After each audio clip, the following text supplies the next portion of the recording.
गुरुर्ब्रह्मा गुरुर्विष्णु गुरुर्देवो महेश्वरः गुरु साक्षात् परब्रह्म तस्मै श्री गुरुवे नमः। तस्मै श्री गुरुवे नमः। ರೇಖಿ ಮಾತೆಗೆ ಧನ್ಯವಾದಗಳು. ಬ್ರಹ್ಮ ವಿಷ್ಣು ಮಹೇಶ್ವರಿಗೆ ಧನ್ಯವಾದಗಳು.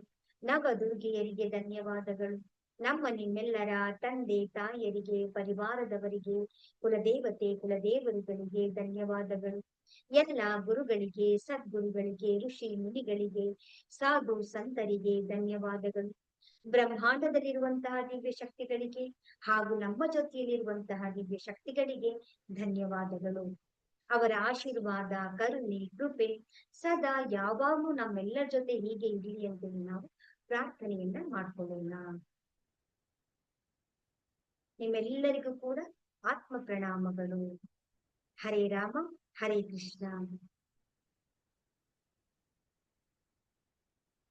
ಎಲ್ಲರೂ ಕೂಡ ಈ ಒಂದು ಲೆವೆಲ್ 1, 2 ರೇಖೆಯ ಹಂತದಲ್ಲಿ 3ನೇ ದಿನಕ್ಕೆ ನಾವೆಲ್ಲರೂ ಕೂಡ ಬಂದು ಸೇರಿದ್ದೇವೆ. ನಿನ್ನೆ ನಾವು ಚಕ್ರಗಳ ಬಗ್ಗೆ ನಾವು ತಿಳ್ಕೊಳ್ತಾ ಇದ್ವಿ. ಮೂಲಾಧಾರ ಚಕ್ರ, ಸ್ವಾಧಿಷ್ಠಾನದ ಚಕ್ರದ ಬಗ್ಗೆ ನಾವು ತಿಳ್ಕೊಂಡಿದ್ವಿ. ನಮ್ಮ ಶಕ್ತಿಯ ಕೇಂದ್ರಗಳನ್ನ ನಾವು ಯಾಕೆ ತಿಳ್ಕೊಳ್ಬೇಕು ಅನ್ನೋದ್ರ ಬಗ್ಗೆ ನಾವು ಕಂಪ್ಲೀಟ್ ಆಗಿ ನಾವು ತಿಳ್ಕೊಂಡ್ವಿ.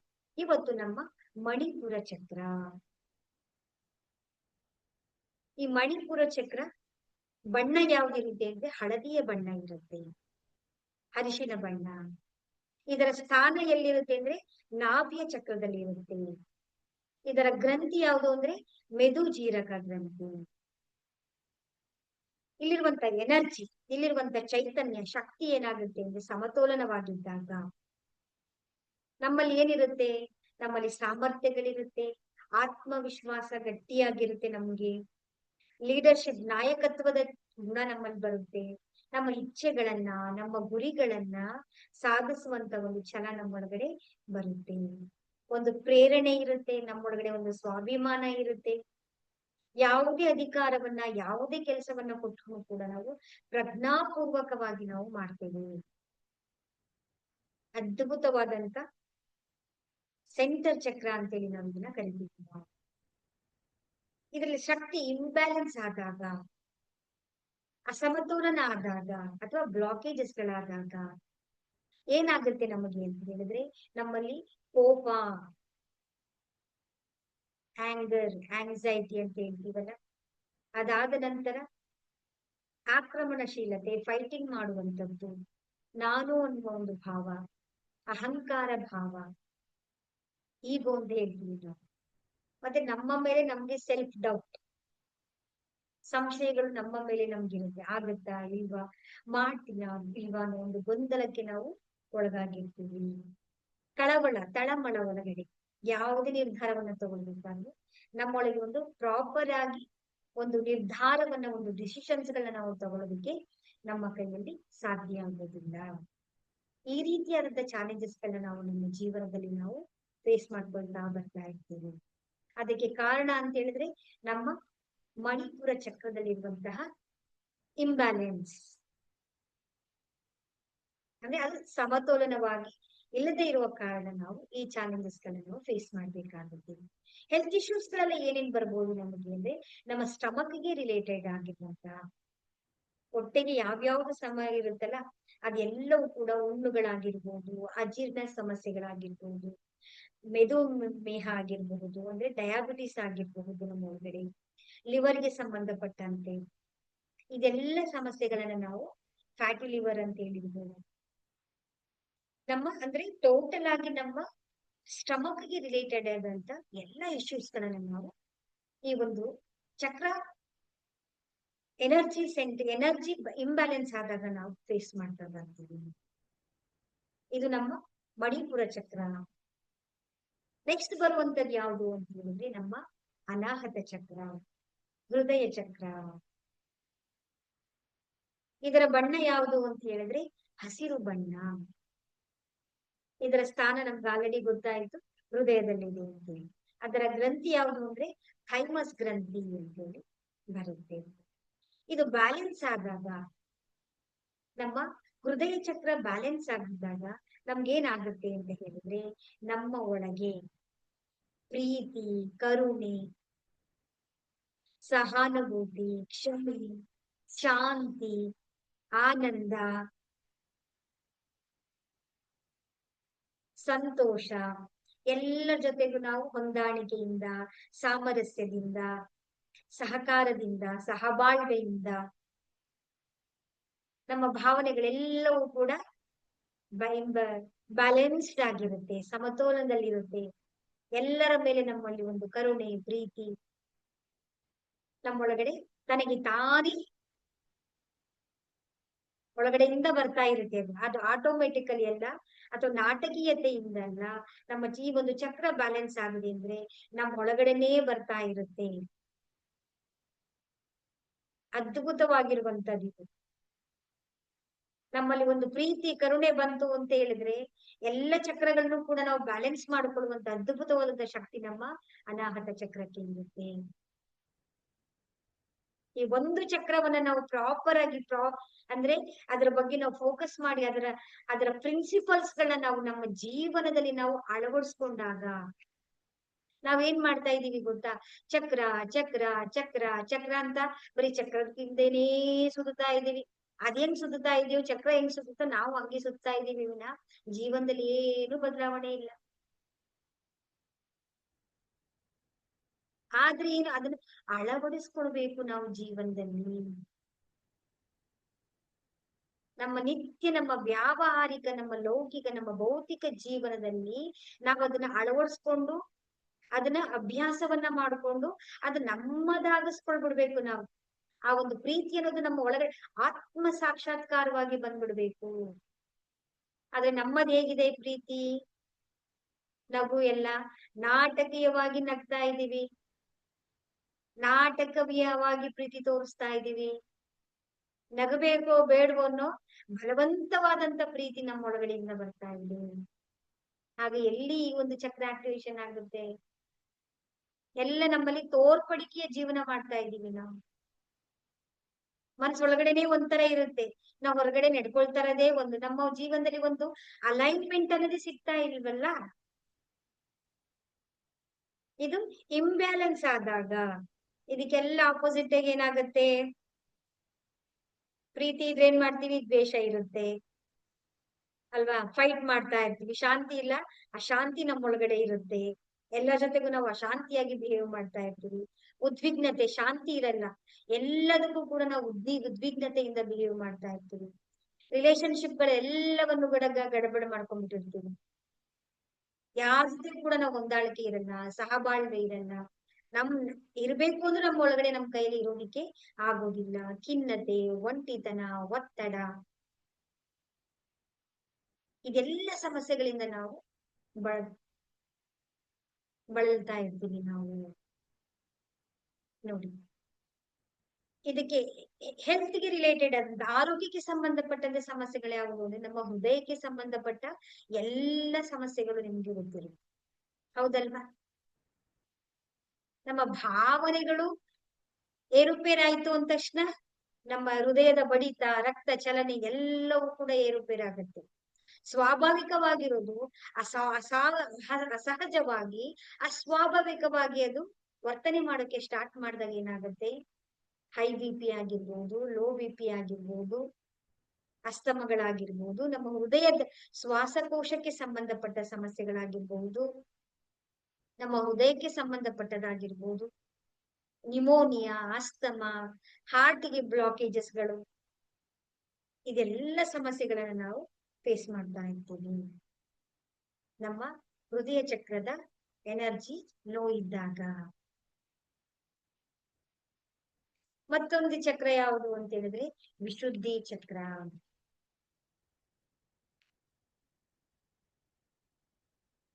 ಇದರ ಬಣ್ಣ ಯಾವುದು ಅಂತ ಹೇಳಿದ್ರೆ ಆಕಾಶ ನೀಲಿಯ ಬಣ್ಣ. ಇದು ಎಲ್ಲಿರುತ್ತೆ? ನಮ್ಮ ಗಂಟಲಿನಲ್ಲಿ ಇರುತ್ತೆ. ಇದರ ಸ್ಥಾನ ಎಲ್ಲಿ ಅಂತ ಹೇಳಿದ್ರೆ ಕಂಠ. ಕಾಲರ್ ಬೋನ್ ಅಂತ ಹೇಳ್ತೀವಲ್ಲ, ಈ ಕಾಲರ್ ಬೋನ್ ಅಲ್ಲಿ ನಮ್ಗೆ ಈ ಒಂದು ವಿಶುದ್ಧಿಯ ಚಕ್ರ ಇರುತ್ತೆ. ಇದು ಸಮತೋಲನವಾಗಿದ್ದಾಗ ಹೇಗಿರುತ್ತೆ ಅಂತ ಹೇಳಿದ್ರೆ, ನಮ್ಮ ನಾಲಿಗೆಯ ಮೇಲೆ ಆ ಸರಸ್ವತಿ ಮಾತೆ ಇದ್ದಾಳೆ. ಆ ಸರಸ್ವತಿ ಮಾತೆ ಇದ್ದಾಗ ಏನಾಗುತ್ತೆ ಹೇಳಿ, ನುಡಿದರೆ ಮುತ್ತಿನ ಹಾರದಂತಿರಬೇಕು, ಸುಲಿದರೆ ಬಾಳೆ ಹಣ್ಣನ್ನು ಸುಲಿದು ತಿಂದ ಹಾಗೆ ಮಾತಾಡ್ಬೇಕು ಅಂತ ಹೇಳ್ತಾರಲ್ವಾ. ಅಂದ್ರೆ ನಮ್ಮ ಸಂವಹನ ಸ್ಕಿಲ್, ನಾವು ಮಾತನಾಡುವಂತಹ, ಕೆಲವರು ಮಾತಾಡ್ತಾ ಇದ್ರೆ ಕೇಳ್ತಾನೆ ಇರ್ಬೇಕು ಅಂತ ಅನ್ಸುತ್ತೆ. ಎಷ್ಟು ಮುದ್ದಾಗಿ ಮಾತಾಡ್ತಿದ್ದಾರೆ, ಅವ್ರ ಮಾತನ್ನ ನಾವು ಸುಮ್ಮನೆ ಜಸ್ಟ್ ನಾವ್ ಅದನ್ನ ಏನು ಮಾತಾಡೋದ್ ಬೇಡ ಅಂತ ಅನ್ಸಿರುತ್ತೆ. ಅಂದ್ರೆ ಆ ಒಂದು ಅಭಿವ್ಯಕ್ತಿಯ ಕೌಶಲ್ಯ, ಆಲೋಚನೆಯ ಶಕ್ತಿ, ಎಕ್ಸ್ಪ್ರೆಸ್ ಮಾಡುವಂತಹ ಒಂದು ಕೌಶಲ್ಯ ನಮ್ಮ ಒಳಗಡೆ ತುಂಬಾ ಚೆನ್ನಾಗಿರುತ್ತೆ.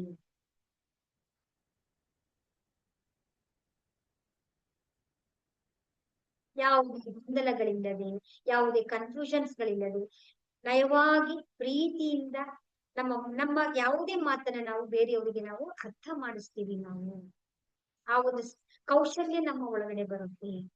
ಇದು ಅಸಮತೋಲನವಾದಾಗ ನಮ್ಮೊಳಗೆ ಭಯ ಇರುತ್ತೆ, ನಾಚಿಕೆ ಇರುತ್ತೆ, ಇಲ್ಲಾಂದ್ರೆ ಮಾತೇ ಆಡಲ್ಲ, ಇಲ್ಲಾಂದ್ರೆ ತುಂಬಾ ಓವರ್ ಆಗಿ ಮಾತಾಡೋದು, ಅತಿಯಾಗಿ ಮಾತಾಡೋದು, ಅತಿಯಾಗಿ ಗಾಸಿಪ್ಸ್ ಮಾಡೋದು, ನಾಲ್ಗೆ ಮೇಲೆ ಹಿಡಿತಾನೆ ಇರೋದಿಲ್ಲ ನಮಗೆ, ಎಲುಬಿಲ್ಲದ ನಾಲಿಗೆ, ಏನ್ ಬೇಕಾದ್ರೂ ಮಾತಾಡ್ತಾರೆ ಅಂದ್ರೆ. ಅದಕ್ಕೆ ಹೇಳೋದು, ಒಂದು ನಾಲಿಗೆಯನ್ನ ನಾವು, ಅಂದ್ರೆ ನಮ್ಮ ಮಾತಿನ ಮೇಲೆ, ಅದಕ್ಕೆ ಹೇಳ್ತಾರೆ ದೊಡ್ಡವರೆಲ್ಲ ಮುಂಚೆನೆ ಹೇಳಿದ್ದಾರೆ ನೋಡಿ, ಸರಸ್ವತಿ ಮಾತೆ ಇರ್ತಾಳೆ, ಶುಭ ಅಶುಭವನ್ನ ನುಡಿಬೇಡ, ಯಾವಾಗ್ಲೂ ಒಳ್ಳೇದನ್ನ ಮಾತಾಡು. ನಮ್ಮ ರೂಢಿಯಲ್ಲಿ ಅದನ್ನ ರೂಢಿಗತವಾಗಿ ಮಾಡ್ಕೊಂಡ್ ಬಿಟ್ಟಿದ್ದಾರೆ, ಮಾಡ್ಕೊಟ್ಟಿದ್ದಾರೆ ನಮ್ ದೊಡ್ಡವರೆಲ್ಲ. ಆದ್ರೆ ನಾವೇನ್ ಮಾಡ್ತಾ ಇದೀವಿ ಇವತ್ತು, ಎಲ್ಲರೂ ಅತಿಯಾಗಿ ಮಾತಾಡ್ತಾ ಇದೀವಿ. ಫೋನಲ್ಲಿ ಎಷ್ಟು ಮಾತಾಡ್ತಾ ಇದ್ವಿ, ಎದುರುಗಡೆ ಕೂತ್ಕೊಂಡ್ರೆ ಎಷ್ಟು ಮಾತಾಡ್ತಿದ್ವಿ, ಬರೀ ಚಿಟ್ ಚಾಟ್ ಅಕ್ಕಪಕ್ಕದವ್ರ ಹತ್ರ ಬರೀ ಗಾಸಿಪ್ಸ್ ಗಳು ಎಷ್ಟು ಮಾತಾಡ್ತಾ ಇದ್ವಿ. ಎನರ್ಜಿ ಎಲ್ಲ ಇಲ್ಲೇ ವೇಸ್ಟ್ ಆದ್ರೆ, ಈ ಬ್ಯಾಟ್ರಿ ಎನರ್ಜಿ ಎಲ್ಲ ಇಲ್ಲೇ ಖಾಲಿ ಆಗ್ಬಿಟ್ರೆ ನಮ್ಗೆ ನಮ್ಮ ಶರೀರಕ್ಕೆ ಬೇಡ್ವಾ ಎನರ್ಜಿ? ನೋಡಿ, ಇದು ನಾವು ಎಲ್ಲಿ ಪಾಲನೆ ಮಾಡ್ತಾ ಇದೀವಿ? ಅದು ನಾವ್ ಅನ್ಕೊಳ್ತೀವಿ, ನಂದು ವಿಶುದ್ಧಿ ಚಕ್ರ ಚೆನ್ನಾಗಿರ್ಬೇಕು, ಅಷ್ಟೇ ನಮ್ದು ಚೆನ್ನಾಗಿರ್ಬೇಕು. ಅದೇನಾಗ್ಬೇಕು, ಗುರುಗಳ ಹತ್ರ ಹೋಗಿರ್ತೀವಿ, ಅವ್ರ ಹತ್ರ ಹೋಗಿರ್ತೀವಿ, ಅವ್ರದ್ದು ಆಶೀರ್ವಾದ ತಗೊಂಡ ತಕ್ಷಣ ಅದಾಗ್ಬಿಡ್ಬೇಕು. ಅಲ್ಲಿಗೆ ಹೋದಾಗ ಮಾತ್ರ ನಯ, ವಿನಯ, ಶ್ರದ್ಧೆ, ಭಕ್ತಿ ಮಾತು ಎಲ್ಲ ಇರುತ್ತೆ.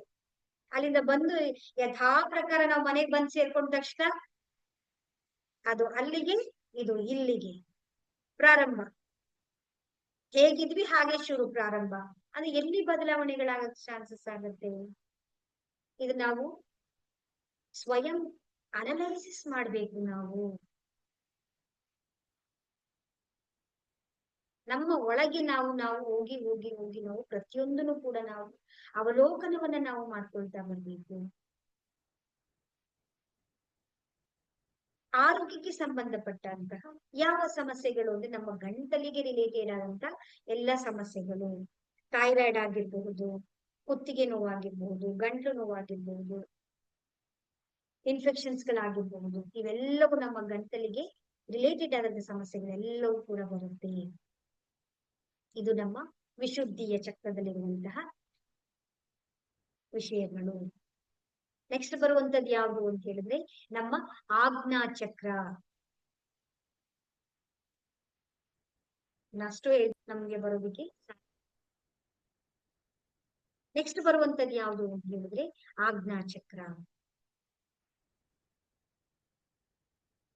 ನಮ್ಮ ಹಣೆಯಲ್ಲಿರುವಂತ ಮೂರನೇ ಕಣ್ಣಿನ ಚಕ್ರ ಅಂತಾನೂ ಕೂಡ ಕರೀತಾರೆ. ನಮ್ಮ ಮೂರನೇ ಕಣ್ಣು, ಆಜ್ಞೆಯನ್ನ ಮಾಡುವಂತ ಕಣ್ಣು ಅಂತಾನೂ ಕೂಡ ಅನ್ಕೊಳ್ಬಹುದು ನಾವು. ಇದರ ಬಣ್ಣ ಯಾವ್ದಿರುತ್ತೆ ಅಂದ್ರೆ, ಕಡು ನೀಲಿಯ ಬಣ್ಣ. ಇದು ನಮ್ಮ ಹಣೆಯ ಮಧ್ಯಭಾಗದಲ್ಲಿ ಇರುತ್ತೆ. ಇದರ ಮಂತ್ರ ಓಂಕಾರ. ಇದು ಪಿಟ್ಯೂಟರಿ ಗ್ರಂಥಿ ಅಂತ ಬರುತ್ತೆ, ಆ ಗ್ರಂಥಿ ಹತ್ರ ನಮ್ಮ ಆಜ್ಞಾ ಚಕ್ರ ಇರುತ್ತೆ. ಇದು ಸಮತೋಲನದಲ್ಲಿದ್ದಾಗ ನಮ್ಮೊಳಗಡೆ ಒಂದು ಜ್ಞಾನ, ಯಾವುದೇ ವಿಷಯದ ಬಗ್ಗೆ ನಮ್ಮೊಳಗೆ ಒಂದು ಜ್ಞಾನ ಆಗಿರ್ಬಹುದು, ನಮ್ಮಲ್ಲಿ ಒಂದು ಅರಿವಾಗಿರ್ಬಹುದು, ಒಂದು ಜಾಗೃತಿ ಆಗಿರ್ಬಹುದು, ಆ ಒಂದು ಭಕ್ತಿ ಆಗಿರ್ಬಹುದು, ಒಂದು ಎಲ್ಲದರಲ್ಲೂ ಕೂಡ ನಮ್ಗೆ ಕ್ಲಾರಿಟಿ ಇರುತ್ತೆ, ಏಕಾಗ್ರತೆ ಇರುತ್ತೆ, ಸ್ಪಷ್ಟತೆ ಇರುತ್ತೆ, ನಮ್ಗೆ ಸರಿಯಾದ ನಿರ್ಧಾರವನ್ನ ತಗೊಳ್ತೀವಿ, ಒಂದು ದೃಢತೆಯಲ್ಲಿ ನಮ್ಮೊಳಗಡೆ ಇರುತ್ತೆ, ಆಧ್ಯಾತ್ಮಿಕವಾದಂತ ಬೆಳವಣಿಗೆನೂ ಕೂಡ ನಾವು ಸಾಧಿಸೋದಕ್ಕೆ ಸಾಧ್ಯ ಆಗುತ್ತೆ. ನಮ್ಮ ಕಾನ್ಫಿಡೆಂಟ್ ಲೆವೆಲ್ ಪರ್ಫೆಕ್ಟ್ ಆಗಿರುತ್ತೆ ನಮ್ಗೆ. ಪ್ರತಿಯೊಂದು ವಿಷಯವನ್ನು ಕೂಡ ನಾವು ಡಿಸಿಷನ್ ಸ್ಪಷ್ಟವಾಗಿ ನಾವು ತಗೊಳ್ತೀವಿ, ನಿರ್ಧಾರಗಳನ್ನು ನಾವು. ನಮ್ಮ ಆಜ್ಞಾ ಚಕ್ರ ಶಕ್ತಿ ಸಮತೋಲನವಾಗಿದ್ದಾಗ, ಅಸಮತೋಲನವಾಗಿದ್ದಾಗ ಯಾವುದೇ ರೀತಿಯಿಂದ ಜ್ಞಾನ ಇರಲ್ಲ, ಅಜ್ಞಾನ ಇರುತ್ತೆ, ಅಂಧಕಾರ ಇರುತ್ತೆ, ಯಾವುದೇ ರೀತಿ ಸರಿಯಾಗಿ ಮಾಡ್ಬೇಕು, ಯಾವುದನ್ನು ತಗೊಳ್ಬೇಕು, ಯಾವುದೇ ವಿಷಯದ ಬಗ್ಗೆ ನಮ್ಗೆ ಕಾನ್ಸಂಟ್ರೇಷನ್ ಇರಲ್ಲ, ಲ್ಯಾಕ್ ಆಫ್ ನಾಲೆಡ್ಜ್ ಇರುತ್ತೆ, ಒಂದು ಪರಿಪಕ್ವತೆ ನಮ್ಮೊಳಗಡೆ ಇರೋದಿಲ್ಲ, ಯಾವಾಗ್ಲೂ ಕೋಪ ಮಾಡ್ಕೊಳ್ತಾ ಇರ್ತೀವಿ ನಾವು. ನೋಡಿ, ಅಜ್ಞಾನ ನಮ್ಮಲ್ಲಿ ಇತ್ತು ಅಂದ್ರೆ ಸಾಕಲ್ವಾ? ಜ್ಞಾನ ನಮ್ಮನ್ನ ಬೆಳಕಿನ ಕಡೆಗೆ ಕರ್ಕೊಂಡು ಹೋಗುತ್ತೆ, ಅಜ್ಞಾನ ನಮ್ಮನ್ನ ಅಂಧಕಾರದ ಒಳಗಡೆ ಕರ್ಕೊಂಡು ಹೋಗುತ್ತೆ. ಬೆಳಕು ಅಂಧಕಾರ ಅಂತಂದ್ರೆ ಏನು? ಬೆಳಕು ನಮ್ಗೆ ಏನ್ ಮಾಡುತ್ತೆ? ಮಾರ್ಗದರ್ಶನವನ್ನ, ದಾರಿ ದೀಪವನ್ನ ತೋರಿಸುತ್ತೆ ನಮ್ಗೆ. ಕತ್ತಲು ನಮ್ಮ ದಾರಿಯನ್ನ ಕ್ಲೋಸ್ ಮಾಡ್ಬಿಡುತ್ತೆ.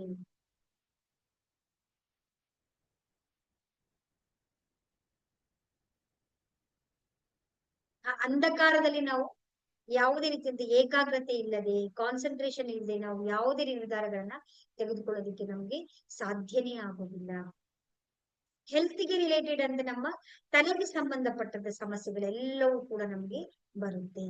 ಅಂದ್ರೆ ತಲೆನೋವುಗಳಾಗಿರ್ಬಹುದು, ಮೈಗ್ರೇನ್ ಆಗಿರ್ಬಹುದು, ಅಥವಾ ದಿಗ್ಭ್ರಮೆ, ಯಾವಾಗ್ಲೂ ನಾವು ಭ್ರಮಾಲೋಕದಲ್ಲಿ ಇರುವಂತದ್ದು, ಹಾಗೆ ಅನುಮಾನಗಳನ್ನ ಮಾಡ್ಕೊಳ್ಳೋದು, ಸ್ಪಷ್ಟತೆ ಇಲ್ಲಲ್ಲ ನಮ್ಮ ಹತ್ರ, ಕಣ್ಣಿಗೆ ಸಮಸ್ಯೆ, ದೃಷ್ಟಿಯ ಸಮಸ್ಯೆಗಳಾಗಿರ್ಬಹುದು, ನಿದ್ರೆಯನ್ನ ಸರಿಯಾಗಿ ಮಾಡದೇ ಇರುವಂತದ್ದು, ಸ್ವಪ್ನಗಳೆಲ್ಲವೂ ಕೂಡ ಬರುವಂತದ್ದು, ಈ ರೀತಿಯಾದಂತ ಸಮಸ್ಯೆಗಳಿಂದ ನಾವು ಬಳಲ್ತಾ ಇರ್ತೀವಿ. ಯಾವಾಗ ನಮ್ಮ ಆಜ್ಞಾ ಚಕ್ರದ ಎನರ್ಜಿ ಲೋ ಇದ್ದಾಗ ಅಥವಾ ಇಂಬ್ಯಾಲೆನ್ಸ್ ಆದಾಗ. ನೆಕ್ಸ್ಟ್ ಬರುವಂತದ್ದು ಯಾವುದು ಅಂತ ಹೇಳಿದ್ರೆ ನಮ್ಮ ಸಹಸ್ರಾರ ಚಕ್ರ. ಇದರ ಬಣ್ಣ ಏನು ಅಂತ ಹೇಳಿದ್ರೆ ನೇರಳೆಯ ಬಣ್ಣ, ವೈಲೆಟ್ ಕಲರ್ ಅಂತ ನೇರಳೆಯ ಬಣ್ಣ. ಇದು ಎಲ್ಲಿರುತ್ತೆ? ನಮ್ಮ ನೆತ್ತಿಯ ಭಾಗದಲ್ಲಿರುತ್ತೆ. ಇದು ನಮ್ಮ ಪೀನಿಯಲ್ ಗ್ಲ್ಯಾಂಡ್ ಅಂತ ಬರುತ್ತೆ ನಮ್ಮ ಬ್ರೈನ್ ಅಲ್ಲಿ. ಆ ಪೀನಿಯಲ್ ಗ್ಲ್ಯಾಂಡ್ ಅಲ್ಲಿ ನಮ್ಗೆ ಈ ಒಂದು ಚಕ್ರ, ಒಂದು ನಾಡಿಯ ಗುಚ್ಛಗಳು ಅಲ್ಲಿ ಇರುತ್ತೆ. ಇದು ಸಮತೋಲನವಾಗಿದ್ದಾಗ ನಮ್ಮ ಅಂತಹ ಪ್ರಜ್ಞೆ, ನಮ್ಮ ಒಳಗಿನ ಅಂತಹ ಶಕ್ತಿ, ಅನಂತ ಶಕ್ತಿಯೊಂದಿಗೆ ನಾವು ಆ ಬ್ರಹ್ಮಾಂಡದ ಚೈತನ್ಯದೊಂದಿಗೆ ನಾವು ಕನೆಕ್ಷನ್ ಆಗ್ತೀವಿ. ಮೋಕ್ಷವನ್ನ ಪಡ್ಕೊಳ್ಳೋದಿಕ್ಕೆ, ಆ ಸರ್ವಜ್ಞತೆಯನ್ನ, ಅಂದ್ರೆ ಅಜ್ಞ ಅಂದ್ರೆ ಸರ್ವದ ಜ್ಞಾನವನ್ನು ಕೂಡ ನಾವು ಅಂದ್ರೆ ಆ ಒಂದು ಉನ್ನತವಾದಂತ ಲೆವೆಲ್ಗೆ ನಾವು ಹಂತಕ್ಕೆ ನಾವು ತಲುಪ್ತೇವೆ. ನಾವು ಯಾವಾಗ್ಲೂ ಆಂತರಿಕವಾದಂತ ಶಾಂತಿ ಇರುತ್ತೆ,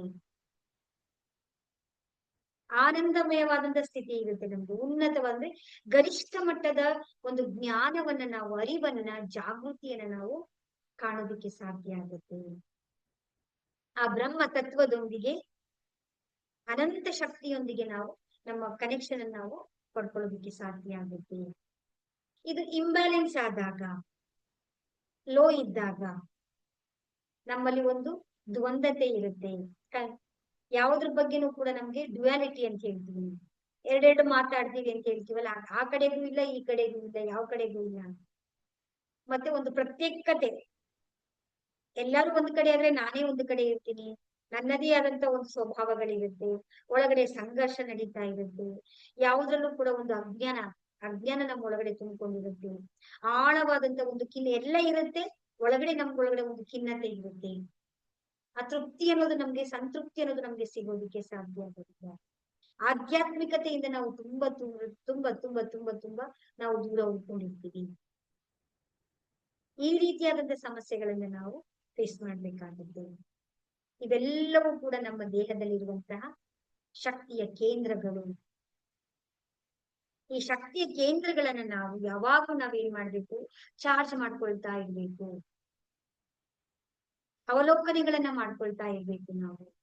ಆಗ ಆಟೋಮ್ಯಾಟಿಕಲಿ ನಮ್ಮ ಶರೀರದಲ್ಲಿರುವಂತಹ ಆಭಾ ಮಂಡಲ ಅಂತ ಹೇಳ್ತೀವಲ್ಲ, ಆ ಒಂದು ಶಕ್ತಿಯ ಸುರಕ್ಷಾ ಕವಚ ನಮ್ಮನ್ನ ಸದಾ ಯಾವುದೇ ರೀತಿಯಾದಂತಹ ನಕಾರಾತ್ಮಕ ಎನರ್ಜಿಗಳಾಗಿರ್ಬಹುದು, ನಮ್ಮ ಇಂಟರ್ಪ್ರಿಟೇಷನ್ ಶಕ್ತಿ ಆಗಿರ್ಬಹುದು, ವೃದ್ಧಿ ಆಗ್ತಾ ಬರುತ್ತೆ. ನಮ್ಮ ಒಳಗಡೆ ನಮ್ಮ ಆಭಾ ಮಂಡಲ, ನಮ್ಮ ಪ್ರಭಾ ಮಂಡಲ, ನಮ್ಮ ಆರಾ ಲೆವೆಲ್ ತುಂಬಾ ಚೆನ್ನಾಗಿತ್ತು ಅಂದ್ರೆ ನಮ್ಮ ಒಳಗೆ ಒಂದು ಸ್ವಯಂ ಅರಿವು, ನಮ್ಮ ಭಾವನೆಗಳ ಮೇಲೆ, ನಮ್ಮ ಆಲೋಚನೆಗಳ ಮೇಲೆ, ನಮ್ಮ ಆರೋಗ್ಯದ ಮೇಲೆ ನಾವು ಎಮೋಷನಲ್ ಕಂಟ್ರೋಲ್ ಅನ್ನ ಮಾಡ್ಕೊಳ್ಳೋದಕ್ಕೂ ಕೂಡ ಸಾಧ್ಯ ಆಗುತ್ತೆ. ನಮ್ಮ ದೈಹಿಕವಾದಂತ ಆರೋಗ್ಯದ ಸ್ಥಿತಿಯನ್ನು ಕೂಡ ನಾವು ಕಾಣೋದಕ್ಕೆ ಸಾಧ್ಯ ಆಗುತ್ತೆ. ನಮ್ಮ ಎನರ್ಜಿಯ ಲೆವೆಲ್ ಅನ್ನು ಕೂಡ ನಾವು ಉನ್ನತ ಮಟ್ಟಕ್ಕೆ ತೆಗೆದುಕೊಂಡು ಹೋಗ್ಬೋದು. ನಾವು ಎಲ್ಲೇ ಹೋದ್ರೂ ಕೂಡ ನಮ್ಮ ಕಮ್ಯುನಿಕೇಶನ್, ನಮ್ಮ ಸಂಪರ್ಕ ತುಂಬಾ ಅದ್ಭುತವಾಗಿರುತ್ತೆ. ನಮ್ಮ ರಿಲೇಶನ್ಶಿಪ್ ಗಳಾಗಿರ್ಬಹುದು, ಎಲ್ಲವೂ ಕೂಡ ನಮ್ಗೆ ಆಟೋಮ್ಯಾಟಿಕಲಿ ಚೆನ್ನಾಗ್ ಆಗ್ತಾ ಬರ್ತಾ ಇರುತ್ತೆ. ನ್ಯಾಚುರಲ್ ಆಗಿ ನಾವು ನಮ್ಮ ಆಭಾ ಮಂಡಲವನ್ನ ನಾವು ಯಾವ ರೀತಿ ನಾವು ಅದನ್ನ ಪ್ರೊಟೆಕ್ಷನ್ ಮಾಡ್ಕೊಳ್ಬೇಕು, ಏನೇನ್ ಮಾಡ್ಬೇಕು ನಾವು ಅಂದ್ರೆ ಅದಕ್ಕೆ ಇರುವಂತ ದಾರಿ, ಮೊದಲನೇ ದಾರಿ ಯಾವುದು ಅಂದ್ರೆ ಧ್ಯಾನ. ಪ್ರತಿದಿನ ನಾವೇನ್ ಮಾಡ್ತೀವಿ, ಧ್ಯಾನವನ್ನ ನಾವು ಮಾಡ್ಲೇಬೇಕಾಗುತ್ತೆ. ನಾವು ಆ ನಂತರ ಪ್ರಕೃತಿಯೊಂದಿಗೆ ನಾವು ಸಮಯವನ್ನ ಕಳಿಬೇಕು. ನಾವು ಇವತ್ತು ನಾವು ಎಲ್ಲ ಎಲೆಕ್ಟ್ರಾನಿಕ್ ಗಾಡ್ಗೆಟ್ಸ್ ಗಳ ಜೊತೆಗೆ ನಾವು ನಮ್ಮ ರಿಲೇಶನ್ಶಿಪ್ ಇದೆ. ಮೊಬೈಲ್ ಇದ್ರೆ ಸಾಕು, ಇನ್ ಯಾರು ಬೇಕಿಲ್ಲ. ವಿಡಿಯೋ ಗೇಮ್ಸ್ ಇದ್ರೆ ಸಾಕು, ಇನ್ ಯಾರು ಬೇಕಿಲ್ಲ. ಆ ರೀತಿಯ ಒಂದು ಲೆವೆಲ್ಗೆ ನಾವು ಬಂದು ಕುತ್ಕೊಂಡ್ಬಿಟ್ಟಿದೀವಿ. ಅಕ್ಕಪಕ್ಕದಲ್ಲಿ ಟ್ರಾವೆಲ್ ಮಾಡ್ಬೇಕಾದ್ರೂ ಮೊಬೈಲ್ ಇದ್ರೆ ಸಾಕು, ಕಿವಿಗೆ ಇಯರ್ಫೋನ್ ಹಾಕೊಂಡ್ಬಿಟ್ರೆ ಸಾಕು. ಅಕ್ಕಪಕ್ಕದಲ್ಲಿ ಯಾರಿದ್ದಾರೆ, ಯಾರು ಕೂತ್ಕೊಳ್ತಾರೆ, ಯಾರ ಜೊತೆಗೆ ಯಾರಿಗೂ ನಾವು ಮಾತಾಡ್ತಾ ಇಲ್ಲ. ನಾವು ಎಲ್ಲರಿಗೂ ಒಳಗಡೆ ಒಂದು ಖಿನ್ನತೆ, ಒತ್ತಡ, ಪ್ರೆಷರ್. ನಮ್ಮ ಒಳಗಡೆ ಕುಕ್ಕರ್ ಒಳಗಡೆ ಪ್ರೆಷರ್ ತುಂಬಿದಾಗ ಅದು ಯಾವಾಗ ಬ್ಲಾಸ್ಟ್ ಆಗುತ್ತೆ ಅಂತ ನಮ್ಗೆ ಗೊತ್ತಾಗ್ತಾ ಇಲ್ಲ. ಅದಕ್ಕೆ ನಾವು ಹೆಚ್ಚಾಗಿ ನಾವು ಪ್ರಕೃತಿಯ ಜೊತೆಗೆ ನಾವು ಸಮಯವನ್ನ ಕಳಿಬೇಕು. ಹಾಗಾಗಿ ಮತ್ತೆ ನಮ್ಮ ಆಲೋಚನೆಗಳನ್ನ ನಾವು ಸರಿ ಮಾಡ್ಕೊಳ್ತಾ ಬರ್ಬೇಕು. ನಮ್ಮ ಆಹಾರ ಪದ್ಧತಿಗಳನ್ನ ನಾವು ಬದಲಾವಣೆ ಮಾಡ್ಕೊಳ್ಬೇಕು. ಯಾಕೆ ಅಂತ ಹೇಳಿದ್ರೆ, ನಾನು ನಿಮ್ಗೆ ಯಾವಾಗ್ಲೂ ಹೇಳ್ತಾ ಇರ್ತೀನಿ, ನಮ್ಮ ಅನ್ನದಂತೆ ನಮ್ಮ ಮನ, ನಮ್ಮ ಮನದಂತೆ ನಮ್ಮ ಆಲೋಚನೆ. Very simple. ಬೇವಿನಕಾಯಿ ಬೀಜ ಬಿತ್ಬಿಟ್ಟು ನಾವು ಬೇವಿನ ಬೀಜ ಬಿತ್ಬಿಟ್ಟು ನಾವು ಮಾವಿನ ಹಣ್ಣನ್ನ ಎಕ್ಸ್ಪೆಕ್ಟ್ ಮಾಡಕ್ ಆಗತ್ತ? ನಾವು ಆಗಲ್ಲ. ತಿಂತಾ ಇರೋ ಫುಡ್ ಎಲ್ಲ ಹೇಗಿದೆ ನಮ್ದು? ಆಹಾರ ಪದ್ಧತಿ ಎಲ್ಲಿಗೋಯ್ತು ನಮ್ದು? ಹೌದಲ್ವಾ? ನೋಡಿ, ಆಮೇಲೆ ಕೃತಜ್ಞತೆಯ ಭಾವ ನಮ್ಮಲ್ಲಿ ಇದೆಯಾ? ಏನ್ ಮಹಾ, ಅಯ್ಯೋ ಅಮ್ಮ ಅಡಿಗೆ ಮಾಡಿದಾರೆ, ಮಾಡ್ಕೊಡ್ತಾರೆ ಬಿಡು. ಆ ಹಾಲು ತಂದ್ಕೊಡ್ಲಿ ಬಿಡು, ನಾವ್ ಹಾಲು ದುಡ್ಡು ಕೊಡ್ತೀನಿ, ಅವ್ರು ಹಾಲು ತಂದು ಕೊಡ್ತಾನೆ. ಆದ್ರೆ ಆ ವ್ಯಕ್ತಿ ನಮ್ಮ ಮನೆವರೆಗೂ ತಂದು ಕೊಡ್ತಾನಲ್ಲ ಅನ್ನೋದೊಂದು ಗ್ರಾಟಿಟ್ಯೂಡ್ ಬೇಕಲ್ವಾ ನಮ್ಗೆ? ಕೂತ್ಕೊಳ್ಳಕ್ಕೆ ಒಂದು ಚೇರ್ ಇದೆ ಇವತ್ತು. ನಾನು ಯಾವಾಗ್ಲೂ ಹೇಳ್ತಾ ಇರ್ತೀನಿ, ಒಂದು ಸಲ ನಾವು ಮೈಸೂರಿಗೆ ಹೋಗ್ಬೇಕು. ನಾವು ಯಾವಾಗ್ಲಾದ್ರೂ ನಿಜ ಚೆನ್ನಾಗಿದ್ದಾಗ್ಲೇ ನಾವು ಅಲ್ಲಿ ಐಸಿಗೆ ಹೋಗಿ ಅಲ್ಲಿರುವ ಪೇಷಂಟ್ಸ್ ಗಳೆಲ್ಲರನ್ನ ನಾವು ನೋಡಿದಾಗ ಒಂದೊಂದು ಉಸಿರು ತಗೊಳಕ್ಕೆ ಅವರು ದುಡ್ಡು ಕೊಟ್ಟು ಎಷ್ಟು ಕಷ್ಟಪಟ್ಟು ಉಸಿರಾಡ್ತಾ ಇದ್ದಾರೆ. ನ್ಯಾಚುರಲ್ ಆಗಿ ನಮ್ಗೆ ಪರಮಾತ್ಮ ಆಕ್ಸಿಜನ್ ಕೊಟ್ಟಿದ್ದಾನೆ. ಇವತ್ತು ಉಸಿರಾಡೋದಕ್ಕೆ ನಾವು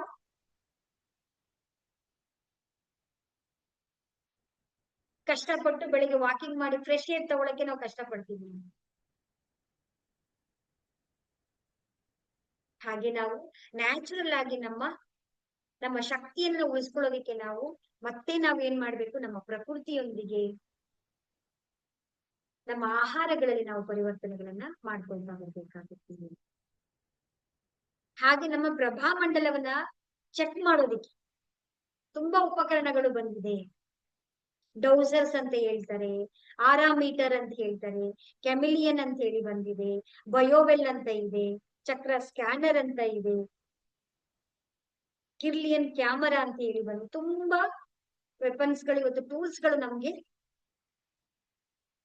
ಫಾರಿನ್ ಎಲ್ಲಾನು ಕೂಡ ಎಲ್ಲಾ ಕಡೆನೂ ಕೂಡ ಯೂಸ್ ಮಾಡ್ತಾರೆ. ನಮ್ಮಲ್ಲೂ ತುಂಬಾ ಜನ ಇದನ್ನ ಯೂಸ್ ಮಾಡ್ತಾರೆ. ಅದೇ ನಾವು ನ್ಯಾಚುರಲ್ ಆಗಿ ನಮಗೆ ನಾವು ಹೇಗೆ ತಿಳ್ಕೊಳ್ಬಹುದು ಅಂತ ಹೇಳಿದ್ರೆ, ಮೊದಲನೇದೇನು ಅಂತ ಹೇಳಿದ್ರೆ, ನಮ್ಮ ಈ ಹೆಬ್ಬೆರಳನ್ನ ಇಟ್ಕೊಳ್ಳಿ. ಹೆಬ್ಬೆರಳನ್ನ ಇಟ್ಕೊಂಡು ಒಂದು ತುದಿಯ ಒಂದು ಸೆಂಟರ್, ಒಂದು ತುದಿಯ ಮೇಲೆ ಒಂದು ಭಾಗವನ್ನ, ಒಂದು ಕೇಂದ್ರ ಭಾಗ, ಒಂದು ಕಡೆ ನೀವು ಗಮನವನ್ನ ಕೇಂದ್ರೀಕರಿಸಿ ಜಸ್ಟ್ ನೀವು ಹಾಗೆ ಇದು ನೋಡ್ಬೇಕಷ್ಟೇ, ದೃಷ್ಟಿಯನ್ನ ಅಲುಗಾಡಿಸಬಾರ್ದು. ನಾವೇನ್ ಮಾಡ್ಬೇಕು, ಜಸ್ಟ್ ಇದನ್ನ ಹಾಗೆ ನಾವು ನೋಡ್ತಾ ಬರ್ತಾ ಇದ್ರೆ, ಜಸ್ಟ್ ಇದನ್ನ ಈಗ ಈ ತರ ಇಟ್ಕೊಂಡು ಆ ತುದಿಯ ಭಾಗವನ್ನ ನಾವು ಒಂದೇ ಕಡೆ ನಮ್ಮ ಗಮನವಿಟ್ಟು ನಾವು ನೋಡ್ತಾ ಬರ್ತಾ ಇದ್ರೆ ನಮ್ಮ ಆರ ಎಷ್ಟಿದೆ ಅನ್ನೋದು ನಮ್ಗೆ ಗೊತ್ತಾಗುತ್ತೆ. ಕಾಣಿಸ್ತದೆ, ಒಂದು ವೈಟ್ ಲೇಯರ್ ಬರುತ್ತೆ. ಟ್ರೈ ಮಾಡಿದ್ದೀರಾ? ಟ್ರೈ ಮಾಡಿ ಅಲ್ಲಿ ನನಗೆ.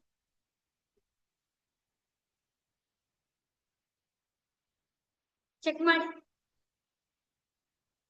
ಮೋಟೋ 9 6 ಯಾರು? ಪ್ರವೀಣ್ ಅವರು. ವಿವೋ. ಹೆಸರು ಚೇಂಜ್ ಮಾಡ್ಕೊಳ್ಳಿ. ಎಲ್ಲ ಹೇಳ್ಬೇಕು ನನಗೆ.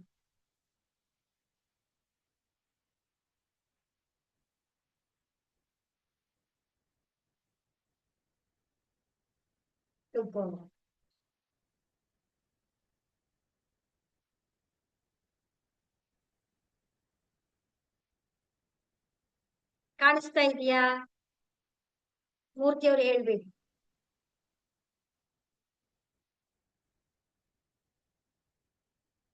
ಅನ್ಮ್ಯೂಟ್ ಮಾಡ್ಕೊಳ್ಳಿ.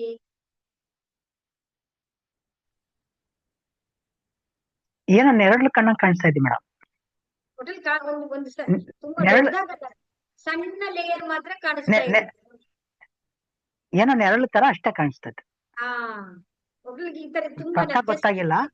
ತುಂಬಾ ಮೇಲೆ ಇಟ್ಕೊಳ್ಳೋದು ಏನ್ ಬೇಡ. ನಮ್ಮ ಕಣ್ಣಿಗೆ ನೇರವಾಗಿ ಜಸ್ಟ್ ನಮ್ಮ ಕಣ್ಣಿಗೆ ಕಾಣುವ ರೀತಿಯಲ್ಲಿ ನಾವು ಜಸ್ಟ್ ಇದು ತುದಿಯ ಭಾಗವನ್ನ ನಾವು ನೋಡಿದಾಗ ಅಲ್ಲಿ ಒಂದು ಲೇಯರ್ ತರ ಒಂದು ಸಣ್ಣದಾದಂತ ಒಂದು ಬರ್ತಾ ಇರುತ್ತೆ. ಅದನ್ನ ನೀವು ಧ್ಯಾನ ಬಿಟ್ಟು 1 ತಿಂಗಳು ಬಿಟ್ಟು ಚೆಕ್ ಮಾಡಿ, 2 ತಿಂಗಳು ಬಿಟ್ಟು ಚೆಕ್ ಮಾಡಿ, ನಿಮ್ಗೆ ಅದು ಡಿಫ್ರೆನ್ಸ್ ಏನು ಅನ್ನೋದು ನಿಮ್ಗೆ ಗೊತ್ತಾಗುತ್ತೆ.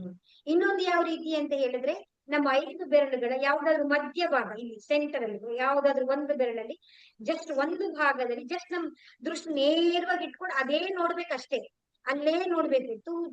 ತೀರ ಹೋಗೋದೇನ್ ಬೇಡ. ಜಸ್ಟ್ ಒಂದ್ ಸ್ವಲ್ಪ ನಮ್ ಕಣ್ಣಿಗೆ ನೇರವಾಗಿ ಇಟ್ಕೊಂಡು ಒಂದೇ ಭಾಗದಲ್ಲಿ ನಾವು ದೃಷ್ಟಿಯನ್ನ ಈ ರೀತಿ ನೋಡ್ತಾ ಬರ್ಬೇಕು.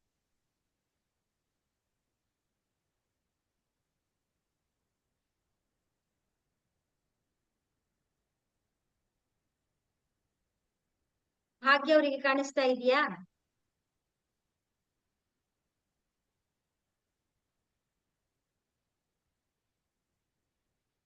ಆನ್ ಮಾಡ್ಕೊಳ್ಳಿ. ಅನ್ಮ್ಯೂಟ್ ಮಾಡ್ಕೊಳ್ಳಿ. ಮೇಡಮ್ ಕಾಣಿಸ್ತಾ ಇಲ್ಲ ನನಗೇನ್, ಸ್ವಲ್ಪ ನಿಧಾನನೇ ಅನ್ಸುತ್ತೆ ಎಲ್ಲ ಆಗೋದು. ಆತರ ಏನು ಇಲ್ಲ. ನಿಮ್ಗೆ ಏನ್ ಗೊತ್ತಾ, ನೀವು ನಿಮ್ ಕಡೆ ಗಮನ ಇಲ್ಲ ನಿಮ್ಗೆ ಅಷ್ಟೇನೆ. ಪ್ರತಿಯೊಬ್ಬರಿಗೂ ಕಾಣಿಸುತ್ತೆ. ತುಂಬಾ ದೊಡ್ಡದಾಗಿ ಕಾಣಿಸಲ್ಲ, ಒಂದ್ ಸಣ್ಣದಾದಂತ ಒಂದು ಎಳೆ, ಒಂದು ದಾರಕ್ಕಿಂತನೂ ಕಡಿಮೆ ಆಗಿರುವಂತ ಒಂದು ಲೇಯರ್ ಕಾಣಿಸುತ್ತೆ. ಒಂದೇ ಕಡೆ ಸಂಧಿ ಬರುತ್ತಲ್ಲ ನೋಡಿ, ಬೆರಳಿನ ಸಂಧಿನಲ್ಲಿ ಜಸ್ಟ್ ಒಂದೇ ಕಡೆ ನೋಡ್ತಾ ಬನ್ನಿ, ಆಗ 5 ಬೆರಳು ಕಾಣಿಸುತ್ತೆ. ಒಂದ್ ಸಣ್ಣ ಆ ಕೂದಲು ಎಳೆನಷ್ಟು ಮಾತ್ರ ಲೇಯರ್ ಕಾಣಿಸುತ್ತೆ ನಮ್ಗೆ. ಅಗಲ ಮಾಡಿ, ಬೆರಳುಗಳನ್ನ ಅಗಲ ಮಾಡಿ ಆ ಮಧ್ಯ ಸಂಧಿಯ ಭಾಗದಲ್ಲಿ ನೀವು ನೋಡ್ಬೇಕು. ಒಂದೇ ಕಡೆ ದೃಷ್ಟಿ ಇಟ್ಟು ನೋಡಿ. ಕಣ್ಣು ರೆಪ್ಪೆನೂ ಕೂಡ ಅಲಗಾಡಿಸಬಾರ್ದು. ಮೂರ್ತಿ ಅವ್ರಿಗೆ ಗೊತ್ತಾಯ್ತಾ? ಹೇಳಿ ನೋಡಿ. ಬೆಟ್ಟಿನ ಪಕ್ಕ ಸ್ವಲ್ಪ ಏನೋ ಗೆರೆ ಕಾಣಿಸುತ್ತೆ. ಹಾ, ಗೆರೆ ತರ ಕಾಣಿಸುತ್ತೆ. ನಮ್ಮ ಬೆಟ್ಟಿದೆ ಅಂದ್ರೆ ಅದ್ರ ಪಕ್ಕ ಸ್ವಲ್ಪ ಡಿಸ್ಟೆನ್ಸ್ ಅಲ್ಲಿ ಗೆರೆ ಕಾಣಿಸುತ್ತೆ. ಹೌದು ಹೌದು ಹೌದು. ಈಗ ನಾವೊಂದು ಬಾರ್ಡರ್ ಲೈನ್ ಹಾಕ್ತಿವಲ್ಲ ನೋಡಿ, ಔಟ್ ಲೈನ್. ಈಗ ಮ್ಯಾಪ್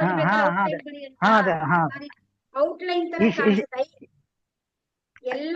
ಈ ಶೇಡ್ ಬಂದಂಗ್ ಬರುತ್ತಲ್ಲ, ಹೌದು ಹೌದು, ಶೇಡ್ ತರ ಕಾಣಿಸುತ್ತೆ. ಒಂದ್ ಸಣ್ಣದಾದಂತ ಲೇಯರ್ ಕಾಣಿಸುತ್ತೆ. ಹೌದು ಹೌದು. ಇದೇ ನಮ್ಮ ಆಭಾಮಂಡಲ. ಇದು ಏನಾಗತ್ತೆ, ದೊಡ್ಡದಾಗ್ತಾ ಬರುತ್ತೆ. ಇದು ಒಂದು ವಿಧಾನ. ಮತ್ತೊಂದು ವಿಧಾನ ಏನು ಅಂದ್ರೆ, ನಮ್ಮ ಇಲ್ಲಿ ಗಂಟಲಿನ ಹತ್ರ ಒಂದು ಪಾಯಿಂಟ್ ಅನ್ನ ಹಾಕಿ ಜಸ್ಟ್ ನಾವು ಮಿರರ್ ಮುಂದೆ ನಿಂತ್ಕೊಂಡು ಇದನ್ನ ಮಾತ್ರ ನೋಡ್ಬೇಕು ನಾವಷ್ಟೇ. ಕನ್ನಡಿ ಮುಂದೆ ನಿಂತ್ಕೊಳ್ಳೋದು, ಇಲ್ಲೊಂದು ಮಾರ್ಕ್ ಮಾಡ್ಕೊಳ್ಳೋದು. ಕನ್ನಡಿಯ ಒಳಗಡೆ ಆ ಚುಕ್ಕಿಯನ್ನ ನೋಡ್ತಾ ಬರೋದಷ್ಟೇ. ಅಂದ್ರೆ ಇಲ್ಲಿರುವಂತ ಚುಕ್ಕಿಯನ್ನ ನಾವು ನಮ್ಮ ಪ್ರತಿಬಿಂಬದಲ್ಲಿ ನಾವು ಜಸ್ಟ್ ಈ ರೀತಿ ನಾವು ನೋಡ್ತಾ ಅದೊಂದೇ ಕಡೆ ನಾವು ನೋಡ್ತಾ ಬರ್ಬೇಕು. ಆಗ ನಮ್ಮ ಆರ ಇಲ್ಲಿರೋದು ಕಾಣಿಸುತ್ತೆ ನಮಗೆ. ಇಲ್ಲಿ ಒಂದು ನಮ್ಮ ಬಾಡಿಯಲ್ಲಿರುವಂತ ಒಂದು ತೆಳುವಾದ ಲೇಯರ್ ನಮ್ಗೆ ಕಾಣಿಸೋದಿಕ್ಕೆ ಪ್ರಾರಂಭ ಆಗುತ್ತೆ. ಇದು ನಾವು ನ್ಯಾಚುರಲ್ ಆಗಿ ನಾವು ನಮ್ಮ ಆರ ಆವಲನ್ನ ನಮ್ಮಲ್ಲಿ ನಾವು ಚೆಕ್ ಮಾಡ್ಕೊಳ್ಳುವಂತ ಒಂದು ವಿಧಾನ ಆಗಿರುತ್ತೆ. ಸೊ ಇದೆಲ್ಲ ಏನಕ್ಕೆ ಅಂತ ಹೇಳಿದ್ರೆ, ಇದೆಲ್ಲ ಯಾಕೆ ನಾವು ಇದನ್ನ ನೋಡ್ಕೊಳ್ಬೇಕು ಅಂತ ಹೇಳಿದ್ರೆ, ನಮ್ಮ ಶರೀರದಲ್ಲಿರುವಂತಹ ಎನರ್ಜಿಯನ್ನ ಇದು ನಮ್ಮನ್ನ ಜಾಸ್ತಿ ಮಾಡ್ಕೊಡುತ್ತೆ. ಇದನ್ನ ನಾವು ಜಾಸ್ತಿಯನ್ನ ಮಾಡ್ಕೊಳ್ಬೇಕು ಅಂದ್ರೆ ಏನ್ ಮಾಡ್ಬೇಕು ಅಂತ ಹೇಳಿದ್ರೆ, ನಾವು ಚಕ್ರ ಧ್ಯಾನವನ್ನ ನಾವು ಮಾಡ್ಬೇಕು. ಚಕ್ರ ಧ್ಯಾನವನ್ನ ಹೇಗೆ ಮಾಡ್ಬೇಕು? ನಾವು ಧ್ಯಾನ ಅಂತ ಹೇಳಿದ ತಕ್ಷಣ ನಾವ್ ಏನ್ ಮಾಡ್ಬೇಕು ಅಂದ್ರೆ, ಅಲ್ಲಿ ನಮ್ಮ ಯಾವುದೇ ಕ್ರಿಯೆಗಳನ್ನ ನಾವು ಮಾಡಬಾರ್ದು, ಬಲವಂತವನ್ನ ಮಾಡಬಾರ್ದು. ನ್ಯಾಚುರಲ್ ಆಗಿ ಸಹಜವಾಗಿ ಆಗ್ಬೇಕು. ಅಸಹಜವಾಗಿ ನಾವು ಮಾಡಬಾರ್ದು, ಬಲವಂತವಾಗಿ ಯಾವುದನ್ನು ಕೂಡ ನಾವು ಮಾಡಬಾರ್ದು. ಈಗ ನಾವೇನ್ ಮಾಡ್ಬೇಕು? ಚಕ್ರ ಧ್ಯಾನವನ್ನ ಮಾಡ್ಬೇಕಾದ್ರೆ ಆರಾಮಾಗಿ ಕೂತ್ಕೊಳ್ಬೇಕು. ನಿಮ್ ಚೇರ್ ಇದ್ರೆ ಅಥವಾ ನೆಲದ ಮೇಲೆ ಕೂತ್ಕೊಳ್ಳಿ. ಕೂತ್ಕೊಂಡಾಗ ಏನ್ ಮಾಡ್ಬೇಕು ಅಂದ್ರೆ, ನಿಮ್ಗೆ ನಾನು ಚಕ್ರ ಧ್ಯಾನದ ಆಡಿಯೋನ ನಾನು ಕಳ್ಸ್ಕೊಡ್ತೀನಿ. ಅಲ್ಲಿ ಒಂದೊಂದು ಚಕ್ರಕ್ಕೆ ಒಂದೊಂದು ಮಂತ್ರ ಬರುತ್ತೆ. ಕೈಗಳನ್ನ ನೀವು ಈ ರೀತಿನಾದ್ರೂ ಧ್ಯಾನ ಮುದ್ರಲಾದ್ರೂ ಇಟ್ಕೊಳ್ಳಿ, ಅಥವಾ ನೀವು ಈ ರೀತಿ ಕೈಗಳೆಲ್ಲವನ್ನ ಜೋಡಿಸಿ ಈ ಕೈಗಳನ್ನ ನಿಮ್ಮ ನಾಭಿ ಹತ್ರನಾದ್ರೂ ನೀವು ಇಟ್ಕೊಂಡು ಕೂತ್ಕೊಳ್ಬಹುದು. ನಿಮಗೆ ಯಾವ್ದು ಸುಖ ಅನ್ಸುತ್ತೆ, ನಿಮ್ಗೆ ಸಂತೋಷ ಕೊಡುತ್ತೋ ಆ ಆಸನದಲ್ಲಿ ನೀವು ಕೂತ್ಕೊಳ್ತೀರಾ. ಕೂತ್ಕೊಂಡು ನೀವೇನ್ ಮಾಡ್ಬೇಕು? ನಿಧಾನವಾಗಿ ಕಣ್ಣನ್ನ ಮುಚ್ಚಿ ಮುಖದಲ್ಲಿ ಒಂದು ಮಂದಹಾಸವನ್ನ ಇಟ್ಕೊಳ್ತೀರಾ. ಜಸ್ಟ್ ಮೂಲಾಧಾರ ಚಕ್ರದ ಕಡೆಗೆ ನಿಮ್ಮ ಉಸಿರನ್ನ ಗಮನಿಸ್ಕೊಳ್ತೀರಾ. ಸದಾ ನೀವು ಉಸಿರಿನ ಜೊತೆಗೆ ಇರ್ತೀರಾ. ನಿಮ್ಮ ಗಮನ ಮಾತ್ರ ಮೂಲಾಧಾರ ಚಕ್ರದಲ್ಲಿ ಬರುತ್ತೆ. ಅಲ್ಲಿರುವ ಬಣ್ಣ ಏನ್ ಮಾಡ್ಬೇಕು? ನಾವು ದೊಡ್ಡದಾಗ್ತಾ ಇದೆ, ದೊಡ್ಡದಾಗ್ತಾ ಇದೆ, ದೊಡ್ಡದಾಗ್ತಾ ಇದೆ ಅಂತ ಅದನ್ನ ವಿಜುವಲೈಸ್ ಅಷ್ಟೇ ನಮ್ ಕೆಲ್ಸ. ಅಲ್ಲಿರುವಂತ ಶಕ್ತಿ, ಕೆಂಪು ಬಣ್ಣದ ಶಕ್ತಿ ದೊಡ್ಡದಾಗ್ತಾ ಇದೆ. ನೆಕ್ಸ್ಟ್ ಬರುವಂತದ್ದು ಯಾವುದು? ಸ್ವಾಧಿಷ್ಠಾನ ಚಕ್ರ. ಸ್ವಾಧಿಷ್ಠಾನ ಚಕ್ರದಲ್ಲಿ ಮಂತ್ರ ಬರ್ತಾ ಇರುತ್ತೆ, ಓಂಕಾರ. ನಮ್ಮ ಗಮನವನ್ನ ನಮ್ಮ ಸ್ವಾಧಿಷ್ಠಾನ ಚಕ್ರದ ಕಡೆಗೆ ತರಬೇಕು. ಎಲ್ಲಿಂದ ನೋಡ್ಬೇಕು? ಗಮನವನ್ನ ಅಲ್ಲಿಗೆ ತರಬೇಕು, ಗಮನಿಸ್ಬೇಕು. ಅಲ್ಲಿರುವಂತಹ ಕೇಸರಿಯ ಬಣ್ಣ ದೊಡ್ಡದಾಗ್ತಾ ಇದೆ ಶಕ್ತಿ. ಕೇಸರಿಯ ಬಣ್ಣದ ಶಕ್ತಿ ದೊಡ್ಡದಾಗ್ತಾ ಇದೆ, ದೊಡ್ಡದಾಗ್ತಾ ಇದೆ, ದೊಡ್ಡದಾಗ್ತಾ ಇದೆ. ಈ ರೀತಿಯಾಗಿ ಪ್ರತಿಯೊಂದು ಚಕ್ರದಲ್ಲಿ ಕೂಡ ನಾವು ಗಮನವನ್ನು ನಾವು ನೋಡ್ಕೊಳ್ತಾ ನಾವು ಧ್ಯಾನವನ್ನ ಮಾಡ್ತೀವಿ. ಇಷ್ಟೇ ನಮ್ಮ ಕೆಲಸ. ನಮ್ಮ ಗಮನವನ್ನ ನಾವು ತಂದು ನಿಲ್ಲಿಸುವುದೇ ಚಕ್ರ ಧ್ಯಾನ. ನಾವಲ್ಲಿ ಏನಾದ್ರೂ ಆಕ್ಟಿವಿಟೀಸ್ ಮಾಡಕ್ ಹೋಗ್ತಾ ಇದೀವಿ, ಏನಾದ್ರು ಮಾಡ್ತಾ ಇದೀವಿ ಅಂತ ಹೇಳಿದ್ರೆ ಅದು ಕ್ರಿಯೆಗಳಾಗ್ಬಿಡುತ್ತೆ. ಅಲ್ಲಿ ವೈಬ್ರೇಷನ್ ಆಗುತ್ತಾ, ಏನಾಗುತ್ತೋ ಅದು ನ್ಯಾಚುರಲ್ ಆಗಿ ಆಗ್ಬೇಕು. ನಾವು ಅದನ್ನ ಬಲವಂತವಾಗಿ ನಾವು ಮಾಡಬಾರ್ದು. ಇದು ನಾವು ಮಾಡುವಂತಹ ಚಕ್ರ ಧ್ಯಾನದ ವಿಧಾನ. ಸಂಪೂರ್ಣವಾಗಿ ನಿಮ್ಮೆಲ್ಲರಿಗೂ ಕೂಡ ಚಕ್ರಗಳ ಬಗ್ಗೆ ಸಂಪೂರ್ಣವಾದ ಮಾಹಿತಿ, ನಮ್ಮಲ್ಲಿರುವಂತ ಶಕ್ತಿಯ ಕೇಂದ್ರಗಳು ನಮ್ಗೆ ಯಾವ ರೀತಿ ನಮ್ಗೆ ಎನರ್ಜಿಯನ್ನ ತಂದ್ಕೊಡುತ್ತೆ ಅನ್ನುವಂತ ಜ್ಞಾನವನ್ನ, ಅದನ್ನ ನಾವು ಮಾಡುವಂತ ವಿಧಾನವನ್ನ, ನಾವು ಧ್ಯಾನವನ್ನ ಹೇಗೆ ಮಾಡೋದು ಅನ್ನೋದು ನಾವು ಕಂಪ್ಲೀಟ್ ಆಗಿ ನಾವು ತಿಳ್ಕೊಳ್ತಾ ಬರ್ತೀವಿ.